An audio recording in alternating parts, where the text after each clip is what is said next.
अस्सलाम वालेकुम जी, कैसे हैं आप सब लोग। उम्मीद करती हूँ बिल्कुल ठीक ठाक होंगे, खुश होंगे। जनाब, जो भी बंदा किचन में काम करता है ना, 100% उसने ज़िंदगी में ये ज़रूर सोचा होता है कि मैं भी कभी पूरियाँ बनाऊँ और वो बाज़ार की तरह फूल जाए। मैंने तो ज़रूर सोचा था और 20-25 बार पूरियों का सत्यानाश करके आखिर मेरे हाथ लग चुकी है रेसिपी, जिसके साथ हम बहुत ज़बरदस्त फूली फूली पूरियाँ बनाएंगे। तो चलो स्टार्ट करते हैं रेसिपी को। आधा किलो मैदा लिया है जिसको छान लिया है, इसमें 1 टीस्पून नमक का लेंगे, ठीक है। अच्छी तरह मिक्स कर देंगे ताकि जब पानी हम ऐड करें तो गुठलियाँ ना बने नमक की, ठीक है।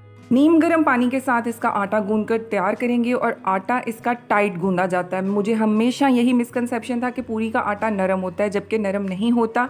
उसको रेस्ट दिया जाता है, ठीक ठाक रेस्ट दिया जाता है। थोड़ा थोड़ा पानी लगाएंगे और टाइट सा आटा गूंद कर इसको तैयार करेंगे।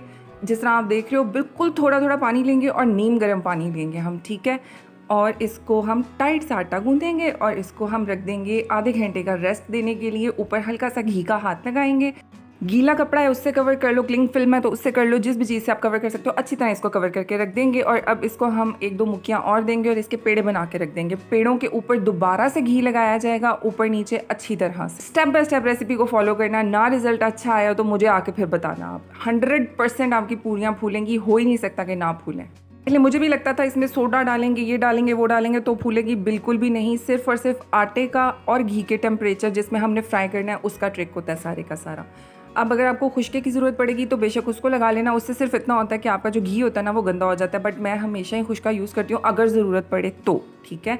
अब जनाब, रोटी की तरह हमने इसको बेल लेना है और गरम गरम घी में डालना है। अभी आप देखिएगा कि घी में से धुएँ निकल रहे हैं, इतना गर्म होना चाहिए घी, जिस तरह बाज़ार वालों का गर्म होता है ना उस तरह से।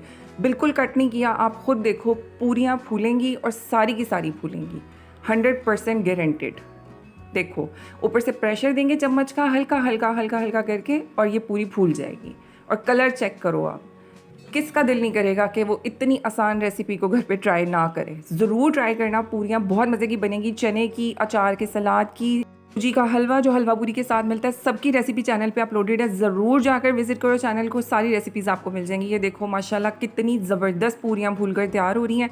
मेरा आपसे वादा है, आप स्टेप बाय स्टेप फॉलो करें रेसिपी को, आपकी सारी पूरियाँ फूलेंगी। कुछ भी नहीं छुपाया हुआ इस रेसिपी के अंदर, ठीक है। बहुत सी गलतियाँ कर करके मैंने ये रेसिपी सीखी हुई है, इसलिए 100% जैसी रेसिपी है मैंने आपके साथ शेयर की है। देख लें, बेहतरीन नरम नरम और फूली हुई पूरियाँ बनकर तैयार हुई हैं। कोई एक भी पूरी ऐसी नहीं है जो ख़राब हुई हो। हाँ, सिर्फ खुश्का इस्तेमाल करने से ये होता है कि उसके ऊपर हल्का हल्का ब्लैक कलर का आ जाता है, जिस तरह आप देख रहे हो ना, तो इसको डस्ट कर लो, कुछ नहीं होता, इतना चलता है, ठीक है ना। तो ये थी जी आज की रेसिपी। मज़ेदार पूरियाँ घर में बनकर तैयार हैं, ज़रूर ट्राई करना। Thanks for watching. अल्लाह हाफिज़।